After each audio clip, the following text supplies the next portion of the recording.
Hi everybody, it's Robin here. It is 8:15 on day 8. This is the evening message of Before the Fork, getting your mind right to succeed on any diet.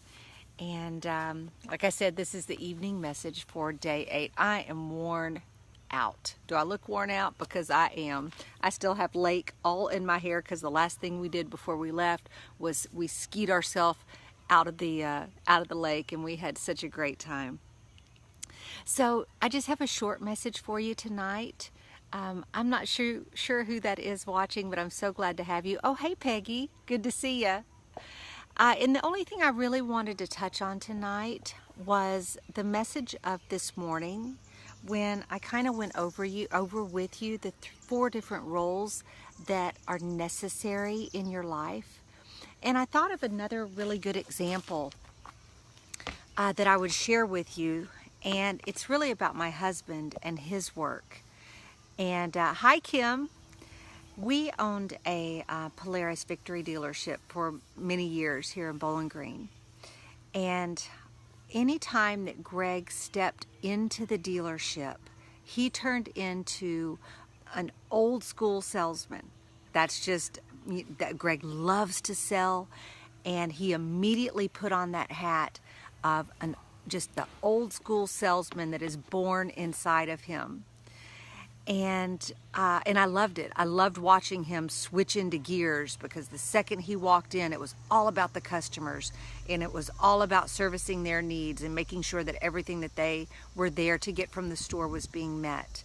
But when he stepped out of the store, hey Lindsay, when he stepped out of the store, then I could see him no longer being the salesperson, but now he was looking over the business, and we're looking at it and managing it from a completely different perspective. So there were times he worked in his business as a salesman, as a floor sweep, as someone that cleaned up the bathrooms. He did everything that you were supposed to do inside your business. But then there were also times that he would get out of the business, look over it like a bird's eye view, kind of looking down onto the business, and make sure that he had all of his chess pieces in place. Is the service part doing what they need to do? Is the management doing what it needs to do? The ground people, are they doing what they need to do? Where can we improve? So the quick message that I have for you tonight kind of goes hand in hand with the message this morning. And the message this morning, of course, was about the creator, the father, the mother, and being the infant of your own life. And tonight's message is about know when to work in your life and know when to work on your life. And they require 2 different roles. So be conscientious of that. Be conscientious of when you're too mired down in the day-to-day management of your life, and you need to back up and get that bird's eye view. I believe that we have touched on it before, the zoom in, zoom out technique that has been so very useful for me. It's also a technique that I have taught my children when they would get overwhelmed with school or overwhelmed with a new job, that sometimes you can be too close to your own life. For instance, if all Greg ever did at his dealership was work as a salesperson on the floor, he would never be aware of some of the weaknesses in maybe other departments. So it required him, as the owner of the dealership, to back away, get out of the work of being a salesperson, and to look over the dealership with a completely different frame of mind. And that was super helpful in him taking that dealership from the bottom of the barrel in this part of the country to the #1 dealership in just a matter of a few short years. And we have since sold the dealership. But it was a very interesting process to watch him move in between those roles of being the salesperson on the floor versus being the owner of a dealership that looked over the dealership and saw the totality, I don't know what word I'm trying to say, but anyway, that just saw all of the departments and how they worked together as a unit, and just made the changes that needed to be made, should any changes needed to be made. So be aware of the role that you're playing in your life, whether you're the creator the father, the mother, or the infant. And also be aware of when you need to work on your life and kind of get out of the day-to-day work that you're doing. Know when to step back and look over it, get that bird's eye view. It's so very helpful. And not only is it helpful, but it takes what can be perceived as incredibly stressful situations and put them back into perspective.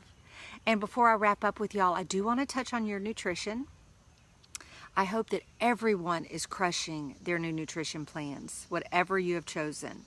I hope that you are leaning into every bit of discomfort you can find, because that's what phase 2 is all about. It is about identifying the weaknesses and identifying the areas of discomfort and learning to move through that discomfort with almost a pleasure. It's almost like sometimes, something can be painful, but at the same time, there's a sensation of, well, yeah, it hurts, but it's a good hurt. That's what I want y'all to identify every time you lean into pain. Yes, it hurts. Yes, I'm uncomfortable, but there's so much good coming out of it that it's kind of a good hurt. I love a good hurt. Like if I ever have the luxury of getting a massage and I want her to go deeper, I want her to go deeper and deeper into my muscles around my neck. It hurts, but it is such a good hurt. And that's how I want y'all to think about all of the discomfort that's going on in your life right now. Attach it to all of the positive change that is right around the corner, that's happening up here the whole time. All of the little unwiring and rewiring that you're doing, I want you to attach that discomfort to all of the joy in feeling just a little bit of that pain, knowing where it's leading. Okay? Make those neural connections. Lean into the discomfort of telling yourself that you're going to move away from these foods and honor your nutrition plan. Take great pride in everything that you do. Remember, celebrate every baby win that you have. First of all, you're worth celebrating. And secondly, those neurotransmitters that you're creating are strengthening every time you release the feel-good hormones of allowing yourself to have a personal celebration with each and every victory. Private victory, public victory, it doesn't matter. Celebrate yourself. Celebrate the milestones that you're reaching every day. So I'm going to go in. Greg is cuddled up watching a movie. I'm going to go wash the lake off of me, join him, and pack, because we're headed back out of town Friday morning for a wedding weekend in Texas. So again, the videos will be on the go, but we're going to make them happen regardless. There's my Kelly. Hey, Kel. So I love you all. Thank you so much for tuning in. Hang in there. I'm sending you all my love, all my positive energy. Day 8. It was a great day.